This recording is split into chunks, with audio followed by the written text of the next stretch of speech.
Hello, everyone. Today, I want to talk about theme parks, specifically Universal theme parks, specifically Epic Universe and Universal Great Britain, and like I wish I could be excited about this. I wish I could be excited about it, but something that cannot leave my mind is a fact that I read that at least as of 2019, the Universal theme park licensing rights for Harry Potter make up the largest part of JKR's income. My former favorite author turned raging transphobe JKR. Like, presumably that will have only grown with the expansion of these theme parks. And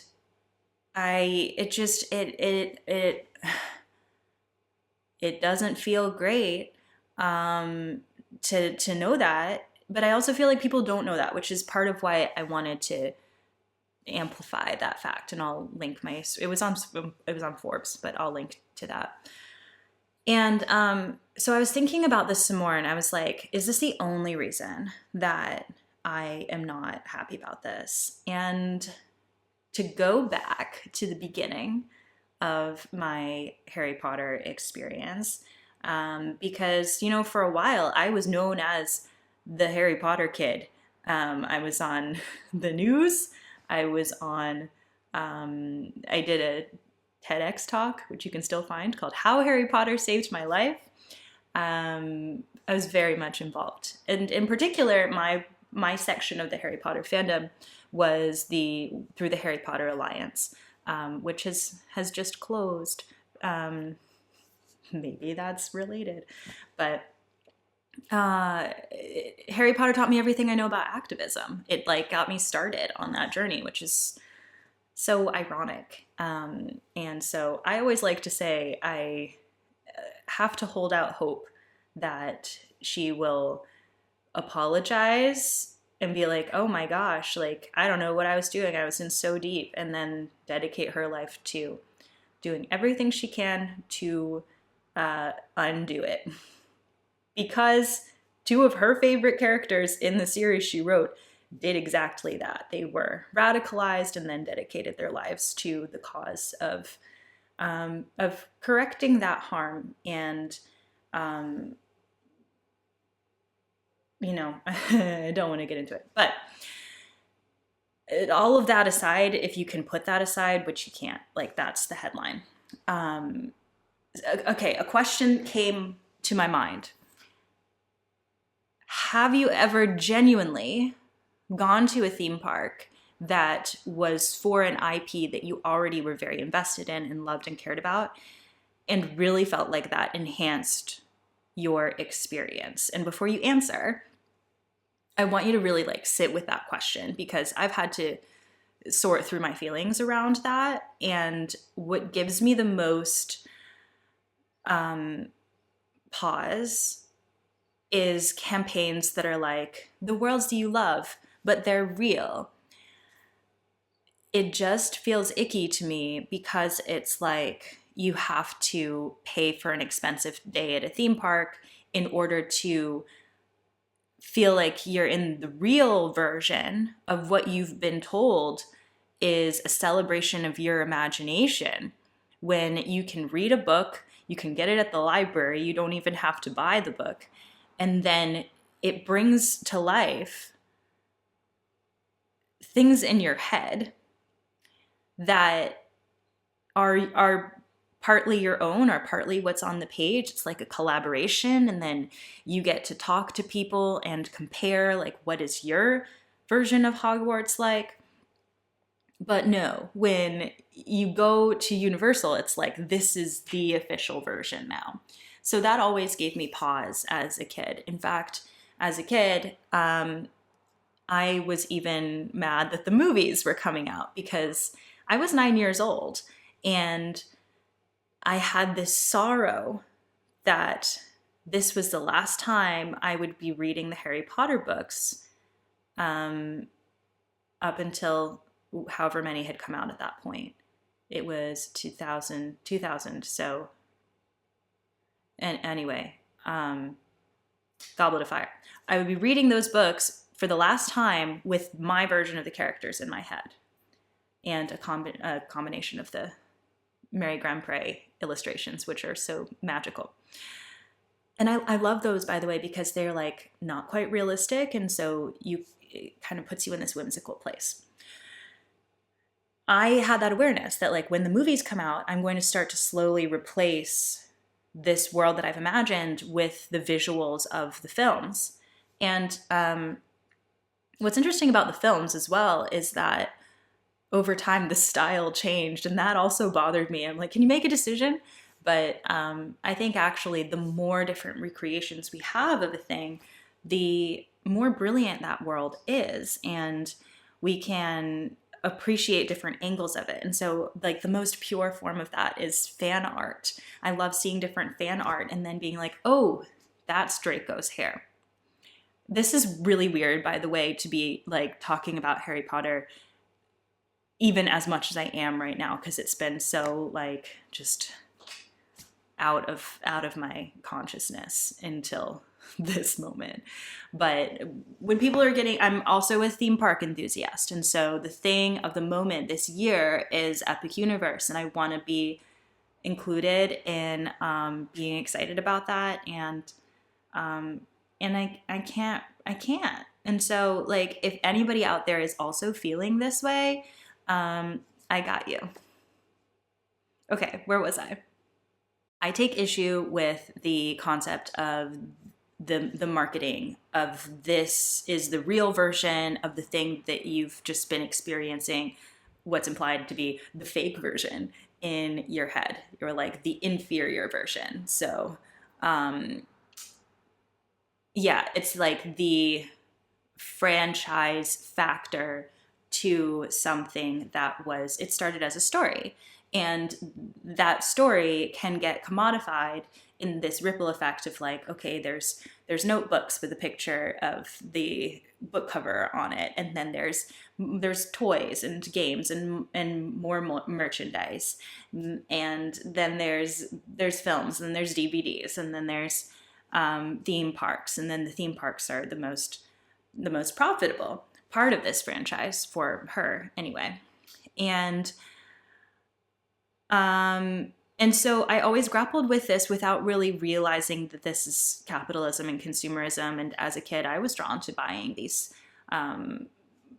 things because I was being given the message that when I buy these things, or when these things are bought for me because I was a child, like that proves how much I care about this thing, or that like becomes part of my identity. And so it's taken me a long time to unwind from that.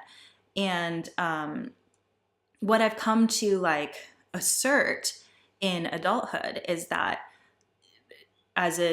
in really nerdy adulthood, what I really connect to is going to the places that inspired these books. So what drew me to doing a degree at Oxford was I wanted to play in the world that inspired Alice's Adventures in Wonderland and Middle Earth and Narnia. Like all of these fantasy places were conceived of in this little English city. And so I was really curious. And a lot of the Harry Potter films were filmed there as well. And so it's like fantasy central. And now I live in Edinburgh, Scotland, which I was first introduced to as the place where Harry Potter was written.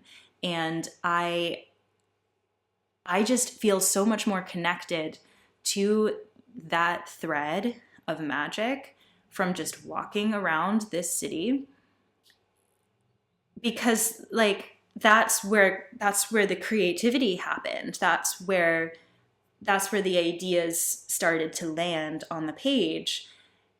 And then the theme parks are a version of that is like deliberately choosing what to take from the outcome and put into a package to purchase. Now, I want to acknowledge the privilege of getting to travel and experience these places and like not everybody can do that. And so having different versions of like visiting Hogwarts in different countries, like this is in so many countries at this point. Maybe there's some value in that, but it doesn't really feel like a like a complete argument when these places are designed to sell you really expensive tickets to begin with. So that's not accessible either. I was a teenager when I went to the Wizarding World theme park for the first time. This was the first one that they ever did. It was in Orlando.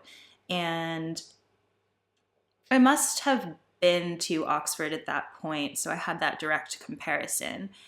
But I just remember being kind of disappointed by how plastic it felt and how like there's something not quite right about it. It felt really small, and I know they've changed it recently and they've added a train, and that's cool.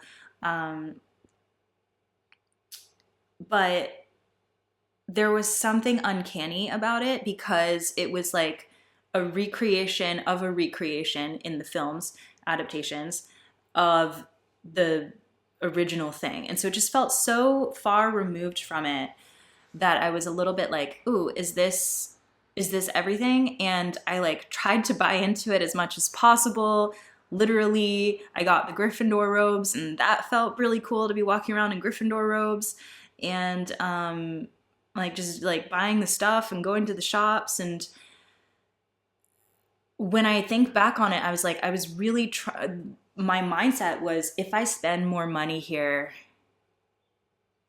to enhance the experience, maybe then I'll get it. And I did. Like, it did make the experience better to go around in Gryffindor robes. But it still leaves me uncomfortable. And I will say one thing, that when I went to the Universal in LA, I was visiting my sister who lived there at the time and my friend Grace, and we had the language of, oh, like when you're in LA, I'll meet you for butterbeer. And that was so cool. That was so funny because we just like, they had annual passes and we just kind of casually walked in and got some butter beers like we were meeting at a cafe, but we were pretending that we were in Hogsmeade. But the thing is, I think that was really special because of our connection and like getting to experience that together, and not because they'd made this theme park. Now, on the other hand, I love theme parks. I really love theme parks. And so I was thinking, like, has an IP ever really landed with me? Like, it's gotten me into a theme park. Like, yeah, as a Harry Potter fan and a theme park enthusiast, I specifically sought out these experiences because of that IP, but I don't know if it really like lived up to that expectation, if I'm being honest. And when I think about my favorite lands in theme parks, some of them are attached to IPs, but they're not ones that I was already attached to. So it could just be another land to me. For example, Pandora, the world of Avatar, is so brilliant and beautiful, and I love Navi River Journey. That's like one of my favorite Disney attractions of all times. But I've only seen Avatar once on a plane, and it was like, that was fine.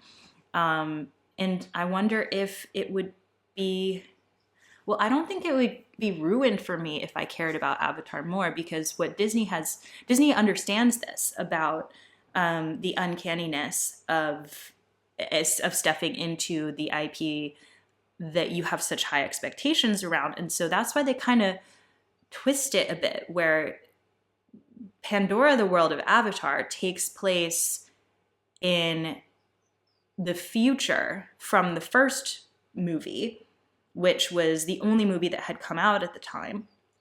I don't know how that, I'm not an Avatar expert. or even casual fans. So I don't know if like you watch Avatar 2 and you're like, oh my gosh, there's Flight of Passage. Let me know if you have insight on that. But they did it again with Star Wars and Galaxy's Edge. So I've seen all the Star Wars movies, I've enjoyed them, and I really enjoy Galaxy's Edge because they've created a new Star Wars planet area that I don't feel like I'm left out of as somebody who doesn't know a lot about the IP, but also from what I hear from others, it's like getting to explore, well, their marketing is like create your own Star Wars story.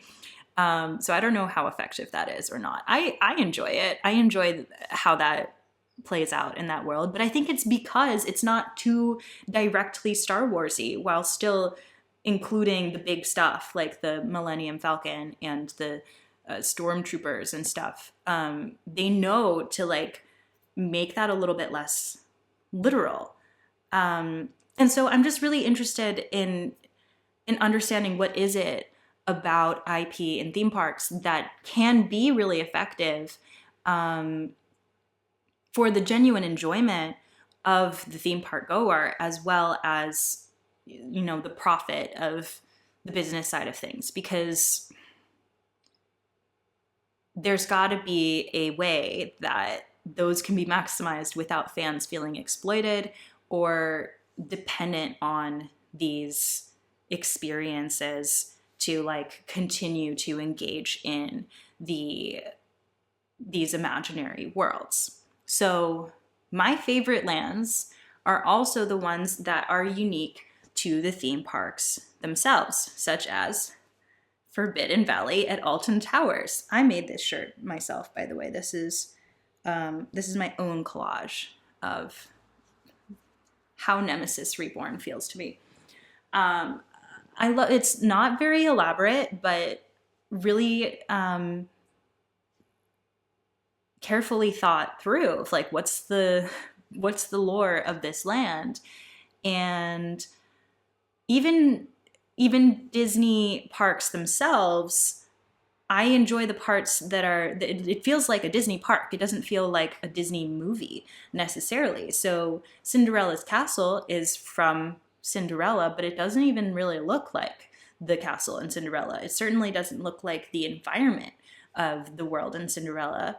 It's its own thing at the end of Main Street, USA, with Tomorrowland on one side and Frontierland and Adventureland and Fantasyland on the other sides. And so it is a Disney park. I'm getting confused about Disneyland versus Disney World, so I apologize for that. But you know what I mean? It's like a Disney theme park, not the Disney films worlds. And like that wasn't ever how it was really envisioned to be, as like this is a place where the IP can live. It used to be way more like vague and whimsical. I guess anything at a theme park is better than the like slightly racist, like this is China land and this is Mexico land that you'll see at every European theme park. But that's a matter for another day. Like from a theme park, I like good roller coasters. I like rides that gently inspire a story.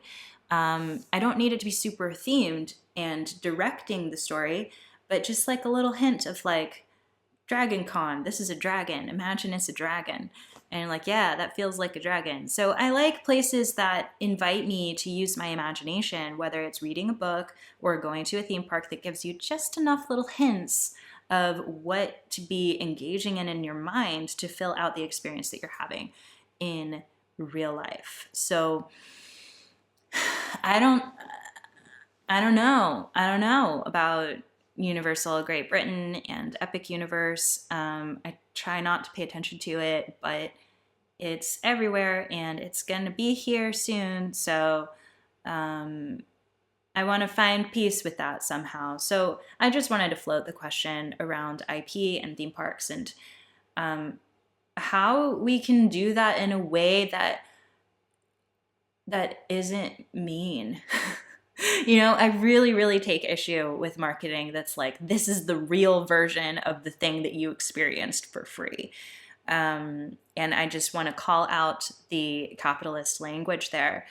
And it's, my perspective is a weird one because I can't be like, oh, just cancel all theme parks because I love them so much. But there is a sweet spot where we can enjoy ourselves and not be exploited. That's my dream. And for JKR to apologize and go on a dedicate her life to making up for it. So that's all for today. This is a little different video. I usually talk about planning. I usually talk about creating the story of your life, but what I want to experiment with more is just talking about what I feel like, because when I'm talking about creating the story of your life, all of that is part of it. All of that is relevant, and it may feel disparate. And if you are also feeling disparate as a person, as a creator, and like showing different versions of yourself to different people or different audiences, maybe consider how necessary that is when we can just be our whole selves, and those things don't have to always match up or feel like they're understood, because once again, that is the packaging of consumerism and capitalism talking. And we don't have to play by those rules. We can just play. So that is all for today. I'll be back sometime. I'll link to my Substack where I also wrote about this topic and cited some sources. And thanks for hanging out. Bye.